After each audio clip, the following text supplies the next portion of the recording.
Hello guys, അപ്പോൾ ഇന്ന് second Saturday ആണ്. അമ്മയ്ക്ക് ജോലിയില്ലാത്തതുകൊണ്ട് തന്നെ അമ്മ രാവിലെ ദേവുട്ടിനെയും കൂട്ടി അച്ഛൻ്റെ അടുത്തോട്ട് പോയിട്ടുണ്ട്. അപ്പോൾ ചായ ഇട്ട് വെച്ചിട്ടുണ്ടായിരുന്നു. ഞാൻ ഉറക്കം ഇപ്പോഴല്ല, കുറച്ച് നേരത്തെ എഴുന്നേറ്റു. പക്ഷേ ബ്രേക്ക്ഫാസ്റ്റ് ഒക്കെ കഴിക്കാൻ നേരത്തെ ഒരു 11 മണിയായി. അപ്പോഴത്തേക്ക് എനിക്ക് നല്ല രീതിയിൽ വിശക്കുന്നുണ്ടായിരുന്നു. അതുകൊണ്ട് ഞാൻ ഇടയ്ക്ക് പോയി ചക്കവറ്റലൊക്കെ എടുത്ത് കഴിച്ചിട്ടുണ്ട്. കാരണം കുഞ്ഞ് രാവിലെ അമ്മ പോകാൻ നേരത്തെ എഴുന്നേറ്റ് പിന്നെ കുറേ നേരം കളിച്ച് കിടന്നിട്ട് പിന്നെ ഞാൻ ഏട്ടായി പോയതിനൊക്കെ ശേഷം അവൾ ഫീഡൊക്കെ ചെയ്തപ്പോഴത്തേക്ക് അവളങ്ങ് ഉറങ്ങി. ആ സമയത്ത് ഞാൻ ഓടിപ്പോയി സൺഡേ ചെയ്യാറുള്ള എൻ്റെ ക്ലീനിങ് പ്രോസസ്സിങ് എല്ലാം അങ്ങ് നടത്തി വെച്ചു. അപ്പം നാളെ എനിക്ക് പൊങ്കാലയുണ്ട്. അതുകൊണ്ട് തന്നെ നാളെ ഇതിനൊന്നും ടൈം കിട്ടാത്തതുകൊണ്ട് ഞാൻ ഇന്നേ എല്ലാം ഒതുക്കി 2 ബാത്റൂം എല്ലാം കഴുകി പിന്നെ പോയി ഫ്രഷ് ആയിട്ട് വന്നിട്ടാണ് ഞാൻ ഈ ഫുഡ് ഉണ്ടാക്കുന്നത്. അപ്പോഴത്തേക്ക് നല്ല രീതിയിൽ എനിക്ക് വിശക്കുന്നുണ്ടായിരുന്നു. ഞാൻ മാത്രമേ ഉള്ളതുകൊണ്ട് തന്നെ ഇന്ന് കറിയൊന്നും ഉണ്ടാക്കാൻ നിൽക്കുന്നില്ല. ഫ്രിഡ്ജിലിരിക്കുന്ന തലേന്നത്തെ കറിയൊക്കെ കൂട്ടി കഴിക്കാമെന്ന് കരുതി. അങ്ങനെ ദോശമാവ് ഞാൻ ഇന്നലെ പിന്നെ ആട്ടി വെച്ച് തിരിപ്പുണ്ടായിരുന്നു. അപ്പോൾ ദോശ ചുടാൻ നേരത്താണ് ഓർത്തത് ഞാൻ സ്റ്റീലിൻ്റെ ചട്ടകം കൊണ്ട് തിരിച്ചിടാൻ നോക്കി. പിന്നെ പെട്ടെന്ന് പോയി തടിയുടെ ചട്ടകം എടുത്ത്, അല്ലെങ്കിൽ അമ്മ എന്നെ പള്ളു പറയും, ഞാൻ ഒരുപാട് നോൺ സ്റ്റിക്ക് പാത്രങ്ങൾ അങ്ങനെ ചീത്തയാക്കിയിട്ടുണ്ട്.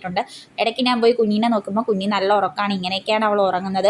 ഹാളിലെ പായ വിരിച്ചേക്കുന്നതെന്ന് പറയുന്നത് ആൾ നല്ലോണം ഉരുളും. അപ്പോഴത്തേക്ക് എൻ്റെ ചായ തിളച്ച് പോകാൻ നേരത്ത് ഇതായിട്ടുണ്ട്.